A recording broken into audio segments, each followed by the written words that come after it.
Thank you for joining us for another presentation of the design for the Tobin Montessori and Vassal Lane Upper Schools project. I'm Carolyn Day, Project Manager at Perkins Eastman, the architect for the project.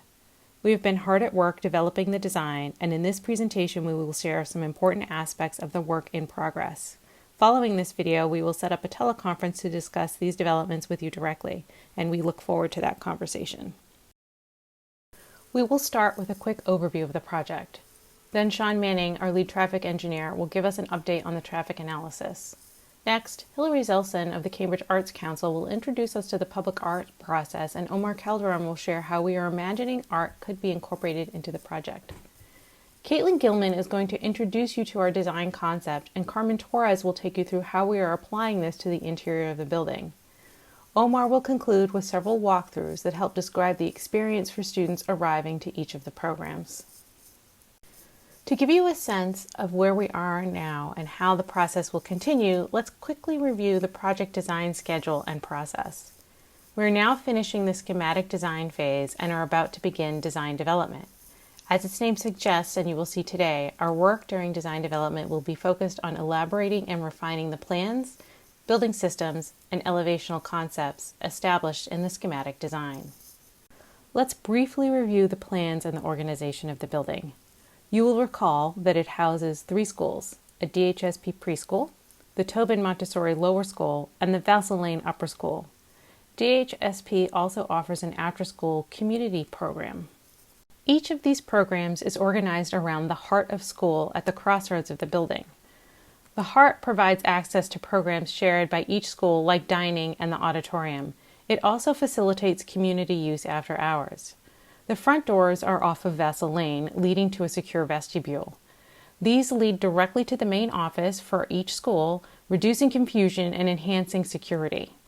After hours, we can close down each of the school classroom wings on the south and limit access to just the heart and the north wing with an entrance that faces Concord Avenue. As we have discussed in prior presentations, our site plan enhances the open area opportunities to include a variety of age-appropriate play areas and multipurpose fields. We continue to develop these landscape features and to enhance public access across the site via community paths and bike lanes. As also discussed before, these features are made possible by locating all of the parking in a structure below the building. The bus drop-off is now safely situated on the west side of the school, and car drop-off and pickup will occur in the garage. Both of these strategies will organize and enhance traffic throughout the neighborhood. Sean, why don't you tell us more about the further development of the traffic study? Good evening, everyone. My name is Sean Manning. I'm a principal with the firm VHB, and tonight we're going to walk you through some key updates as it relates to transportation design issues. A number of things to walk you through tonight as it relates to transportation. First, going to talk briefly about the traffic assessment that we've been pulling together and collaborating with the traffic department on in connection with the school project. Then I'm going to walk you through and recap some key site access and circulation improvements that are being put in place in connection with the school, and also talk about offsite improvements that we're now carefully studying, most notably traffic calming and pedestrian safety actions at some key locations around the school site. And then finally, some next steps as it relates to process, most notably the development of a parking and transportation demand management plan, a PTDM plan, which the school will be required to do in connection with the approval of the project. Since meeting back in September, the team has been very focused on the development and completion of the traffic assessment for the project. We've been collaborating very closely with the city and the traffic department to understand and confirm that our site plan and that off-site traffic calming and pedestrian improvement actions that are being put in place are reflective of those impacts that we're seeing and anticipating in connection with the project. TP&T has reviewed and approved the traffic assessment. There isn't a certification per se because that's not required in this instance because this is a city project.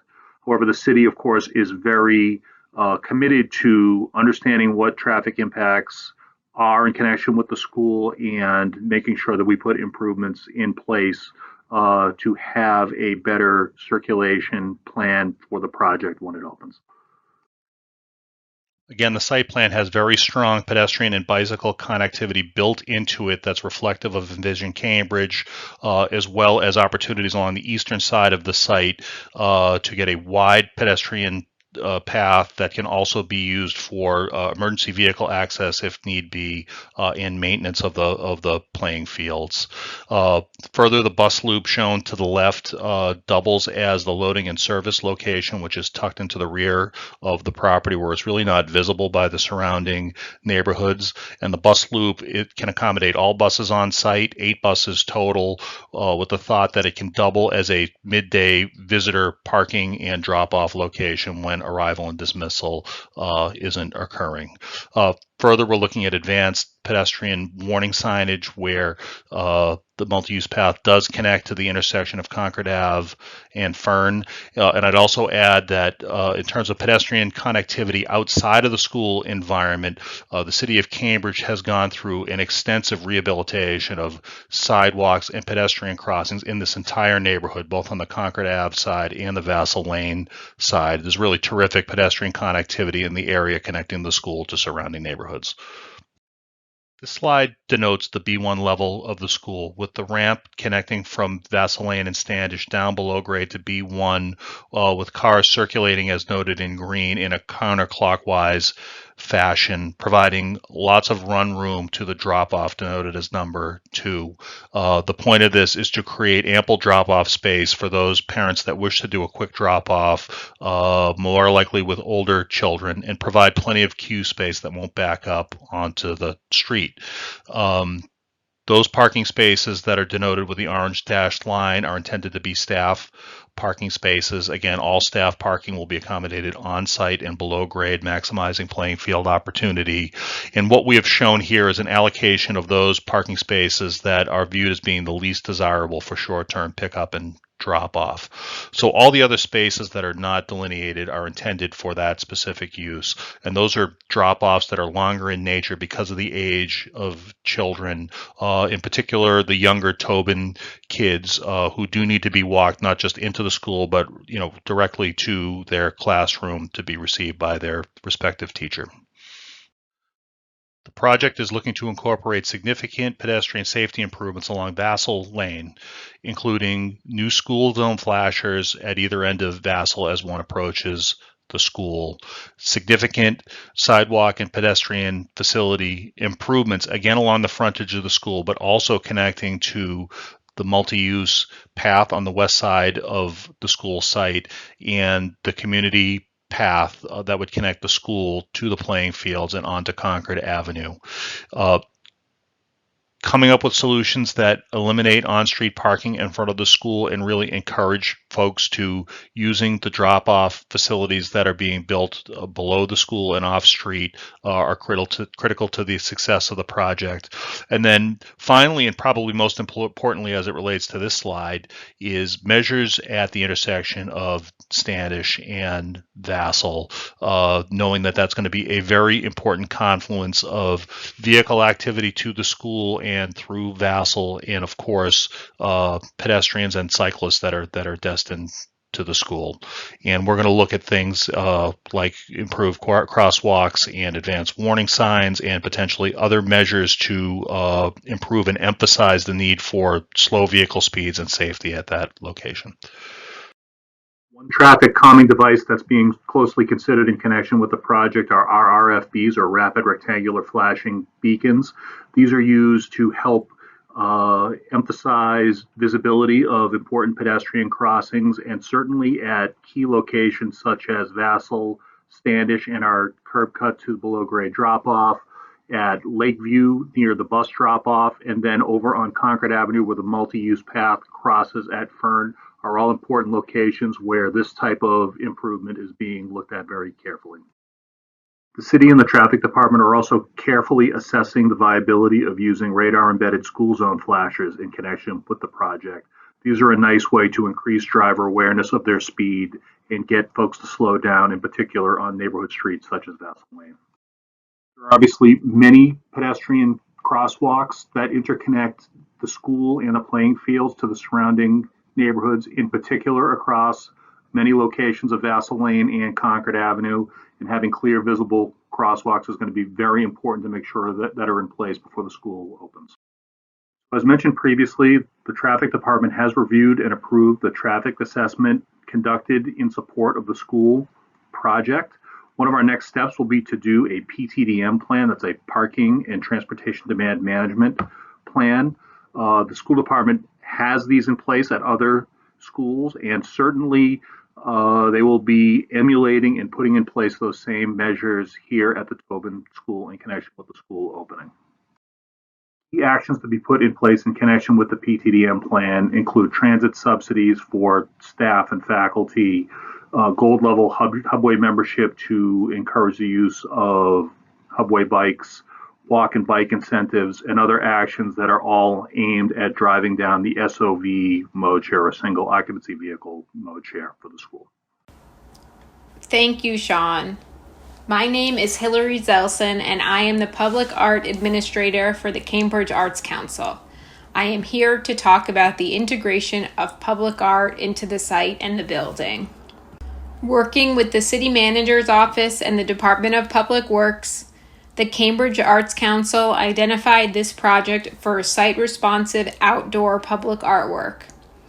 While there may be opportunities for art within the building, the city selected an exterior piece for this site as it can be more easily enjoyed by both the school community and neighborhood visitors. A request for qualifications has been active for 3 months and will close on December 4th. We led an extensive outreach effort to recruit artists and artist teams to join the registry. An art jury of 3 arts professionals and 1 representative from Perkins Eastman Architects will review the public art registry and select 4 finalists. The finalists will then be paid to develop concept proposals. During the proposal development process, Cambridge Arts Council will host a virtual meet and greet where the finalists will introduce themselves and the public will be able to share their wants and wishes for the site. We will also engage with the community through a public proposal presentation and question and answer session. Depending on the state of COVID at the time, these sessions may be virtual, similar in format to this meeting tonight, with the added feature of breakout rooms where the community can interact directly with the finalists. The public art process will also include engagement with a more focused school community through a meeting with principals, teachers, parents, and students. A site committee will be formed, which is composed of city staff, members from the design team, and project stakeholders, including residents, school community members, and others who use the site. The site committee will interview the finalists and select the commissioned artist or artist team. If you're interested in participating in the site committee, please contact us and let us know. The preliminary schedule includes selecting 4 finalists by the end of January with a final artist selection in June. To provide inspiration for the finalists, you'll see that we have been working with the design team to define possible locations and potential themes for the art that would complement and enhance the programs and the architectural and the landscape design of the site. The finalists may respond to some of the sites and ideas directly, or they may develop other ideas in conversation with the city and design team. The design team has been thoughtful about the opportunity to integrate art in the experience of the school and the playgrounds. To extend the learning opportunities from the building to the grounds, the artists are encouraged to explore themes of experiential learning, aspects of the community's history, heritage and culture, and health and wellness. Rather than generic, art will be distinctly of this place.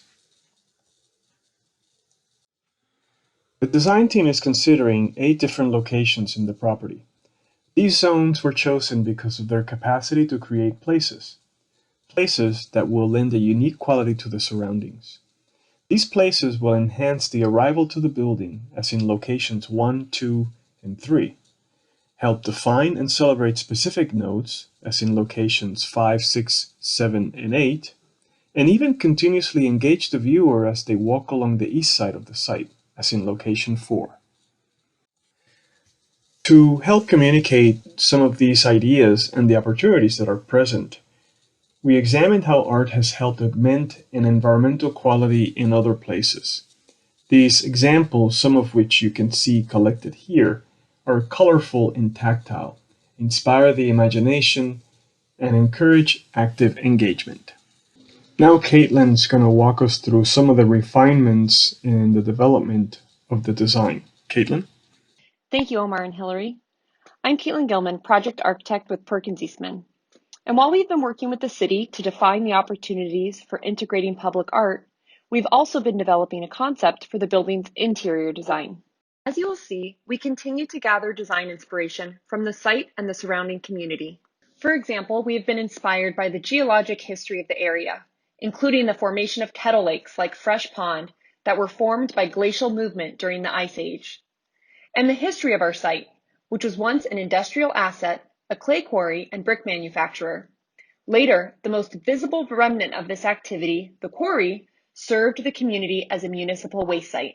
In the late 1960s, the site was transformed once again into a more valuable community resource, a school and community playground. We also find inspiration in the Montessori philosophy, the connection to nature, and the natural beauty and simplicity of the curriculum materials. As we've progressed the design, we've considered how the building can reflect the materiality of the earth, recall back in a meaningful way the geologic history and the industrial use of the site, and what is the next chapter as a community resource? Enhance schools, community fields, playground, and pedestrian paths. We also see the design as an agent for repair both of the site and the environment through aspirational sustainability goals. As we've considered the various elements of the site and the story we're telling, we were struck that the 4 elements, earth, water, air, and fire, come together on our site in a meaningful and practical way. The connection to earth on this project can be found in both the history of the site, the way that the school poetically emerged from the earth, and at the very heart of the Montessori curriculum. Water is an important piece of this project, not just through the historical context and connection to Fresh Pond, but also through the 1.2 million gallon stormwater tank that will sit beneath the site, controlling the neighborhood flooding. Beautiful rain gardens on the site will provide learning opportunities for the students and the surrounding community. Air is manifested in the project through the deep commitment to indoor air quality. This will be achieved with carefully designed mechanical systems, 100% outside air ventilation, operable windows, and in our careful selection of materials, targeting red list free finishes, or those free from harmful chemicals or additives. We also are thinking about air and the design of the rooms and spaces, maximizing connections to the outdoors and creating opportunities to observe weather patterns. Fire is represented in the harnessing of solar energy and the vast photovoltaic array atop our building. We're also utilizing the sun's natural source of light to create high-quality daylit spaces and using computer-generated daylighting models to maximize access to sunlight. How will we take the inspiration found in the 4 elements of nature and manifest them within the building design? Through 4 distinct areas of focus. Through wayfinding, or using the elements as a way to break up the building and ease in navigation. Through teaching opportunities by creating spontaneous moments for learning outside of the classroom. By creating neighborhood identity, rooting each academic neighborhood with a distinct theme and presence. And finally, through engagement, by creating opportunities to engage with the building in a whimsical and joyful way. Carmen will now take us inside the building to see these concepts applied. Thank you, Caitlin. I'm Carmen Torres, designer for Perkins Eastman, and I'm going to take you through how we began to integrate the concepts of elements that Caitlin just spoke to you about and began to integrate it into the project. As we began our research, we wanted to make sure that the integration of the elements met these 3 goals. Enrich each student's curiosity and imagination, complemented the school's curriculum, And last but not least, ensure that the themes are relevant to the students' everyday life beyond their classrooms. This is how we looked for inspiration in the ecoregion of the project. What you see here is a map of the ecoregions of the state of Massachusetts. An ecoregion is defined by its shared geologic, climatic, hydrological conditions, and types of plant communities present. As you can see marked in orange, the city of Cambridge is located in the Boston Basin ecoregion, which offers great inspiration with its diverse geology, natural resources, and wildlife. Cambridge ecoregion features the concept of elements regionally throughout the building and organized by wing. As this diagram illustrates, this approach allows for all the students to interact with every element in a unique way within their grade levels, and then as they grow up, they can experience this ecoregion in different ways as they move up the levels of the school. As an example of how the ecoregion can be interpreted using each element, we began to illustrate a way we could interpret the Earth. This is one example of many possibilities that we will be exploring as we move forward, but we just wanted to take you through one of them. What you see in front of you are 3 different shades of green, featuring a different terrestrial species, which then can be taken and expanded in each individual school that it represents. Here you can see how the ecoregion inspired the design to establish a distinctive sense of place in each space, ranging from small reading nooks to classrooms and circulation space. Using graphics, materials, and colors, we can realize this concept to really enhance that connection between the interiors to the outdoors. So things like having the student learn all about low hills and all about what that means, and then going on a field trip with their family and being able to walk around Blue Hills Reservation and being able to tell their family all about it. That's the connection we really want to enhance here. As we discussed earlier, the heart of school is the connector of all the schools and shared program. Much like water is the element that interacts with all other elements. By allowing water to represent the heart, helps the heart to embrace its role as a connector with engaging color and suggest fluidity. For water, we can draw inspiration from rivers, urban ponds, lakes, and reservoirs. But more notably, we can draw inspiration from the Charles River and Fresh Pond, which, as you know, it's right across our site and has been the city of Cambridge drinking water supply since 1856. The north wing has the strongest connection to the playgrounds and fields. Here we can build upon the connection to the outdoors to create an open and airy feel, especially at the gyms. It's the most active space that we have and it has a straight view to the playgrounds and fields of the site. Therefore, we saw fitting that this would be a great place to feature air.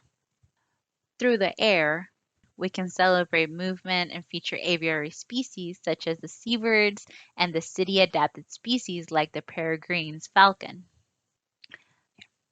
The north wing also houses the dining and the visual and performing arts. Here we can emphasize the regenerative nature of fire and the palette that draws inspiration from its tonality, materiality, and light. So for fire, we can look to things like the sun and the regional geology, which includes volcanic rock, to really be playful with metals, stones, wood, and other materials and other usage of light to really get that sense of nurturing warmth in the spaces. As you can see in the auditorium, there's some inspirational photos that really take that on and take that warmth home that allows the space to still be grand but have some sense of warmth and familiarity and inviting you in. Overall, we believe that taking inspiration from Cambridge's ecoregion can further strengthen the building's sense of place, creating a warm, inviting way of learning that engages the students' creativity and imagination, driving that concept of building as a teaching tool home. We will continue to collaborate with all the schools, the city, and you, the community, to bring inspiration from the ecoregion to life. This concludes the building design update section of this presentation. You will now be hearing from Omar Calderon Santiago, principal at Perkins Eastman, who will be presenting the building walkthrough. We will now be taking a tour around the building and describe some of the entrance experiences for the various stakeholders utilizing the facility. And we begin with the Tobin Montessori student, the Vassal Lane entry arrival. This is the entrance of the building where we are anticipating a lot of the pedestrian traffic will be arriving from. And so the entrance is marked by a canopy and signage which will lead Tobin students through the front door. We can see here the administration of Tobin is directly to the right and so has direct visual access to anyone entering and exiting the facility. And then that leads us into the lobby area where again the administration wing of Tobin has a direct visual relationship. Before we proceed further into the building, we want to pause here and take you to the basement, to the parking garage, where some of the Tobin students will be dropped off and describe that experience. And as a student is dropped off or walked with a parent, there's a lobby there, there's some bicycle storage that we can see there to the left, but there's also the vestibule and a set of stairs that cues us in as to how to navigate and enter the rest of the facility. There's also access to an elevator. Signage and color will also play a role in describing the path that one takes. And so as we now walk to the stairs and make our way up to the lobby above, we find ourselves in the same lobby as if you were coming in from the street. So from this point forward, the experiences of arriving at Tobin Elementary are the same. Through those doors, we enter into the heart of the school, which is where many of the offerings of the school are visible. And we have an opportunity here for soft seating and provide places for students and parents to gather. And now if we start to proceed to the right and move through the space, we find the set of doors that leads into the Tobin Montessori school proper. So again, there would be signage and some super graphics to illustrate that point of entry into the Tobin school. Through those doors, we enter the Montessori corridor, which you can see some of the cubbies and some of the doors and windows that are connecting visually some of the learning spaces with the hallway. And then entering the Montessori classroom, which is marked by the providing a variety of settings for students to learn, a variety of seating arrangements, furniture, places for students to do their work on the floor and the like. We now shift our attention to the entry experience of a Vassal Lane upper school student, which begins naturally on the Vassal Lane side of the building. So we see here the student approaching the Vassal Lane Upper School, which has its own canopy and signage directing us to the front door, and beyond the front door, the Vassal Lane lobby, which is a two-story lobby, as you might remember. Here we can see the elevator and the stairs that lead up to the second floor, which is where the administration for Vassal Lane Upper School is located. And the administration has a direct visual relationship to this space, so they can also administer subtle security and be able to see who's coming and going from the facility. Through the double set of doors there, we enter now the second floor of the heart of the school and see some of the offerings that the school has, some of the lab spaces and media center spaces. And then passing through the door to Vassal Lane, we enter the Vassal Lane corridor, which we can see here, some of the classrooms flanking the sides there, and some of the locker spaces along the corridor. And then entering the classroom, we see also flexible seating that can be organized in both lecture style, but also in group learning style as well, and some of the offerings for storage within the classroom. Moving now to the west side of the building where the bus loop is located, we want to walk through the experience of arriving at the school if you are coming by bus. And so we see our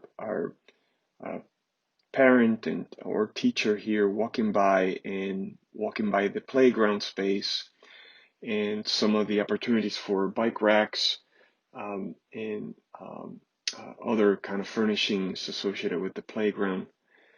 And then the door that leads into the heart of the school. And at the heart of the school, we're now entering on the north side of it, so we can see another vantage point for all of the many things that the school has to offer, and a stair that leads to the second floor directly. So if you're coming in as either a Tobin or a Vassal Lane upper school student, you would take these stairs to the second floor, and in here you are greeted by the admin wing of the Vassal Lane Upper School.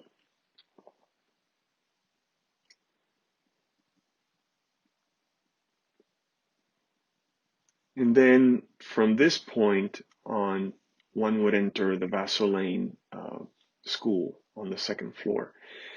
We now shift our attention to the preschool experience. And so as we're walking from Vassal Lane going in the west direction, the preschool has its own entry, and it's located on the west side of the building. So there is ample space for parents to gather and come into the building.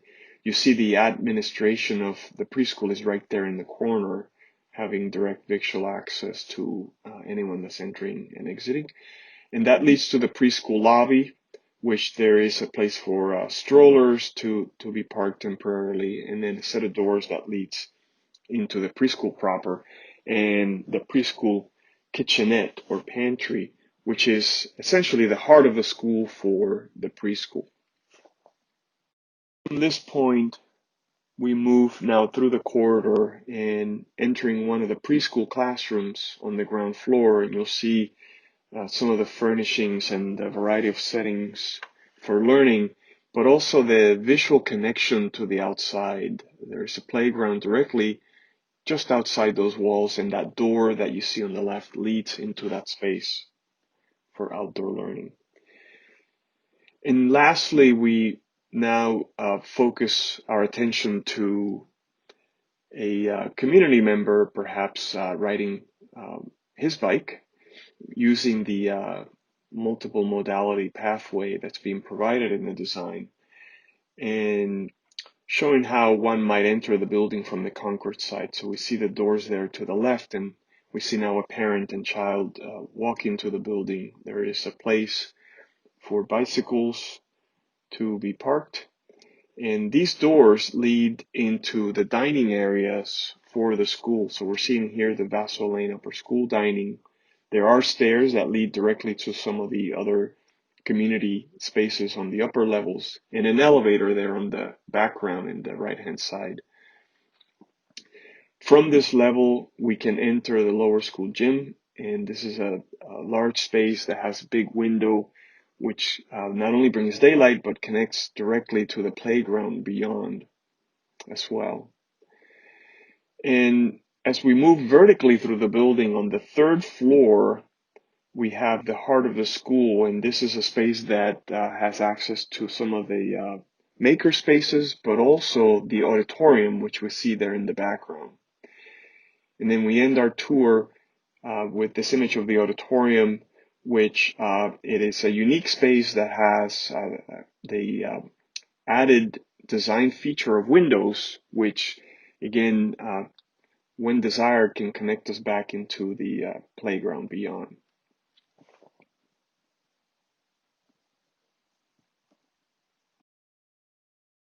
Thank you for taking this time with us today to learn more about the Tobin Montessori and Vassal Upper Schools project. We look forward to your continued feedback.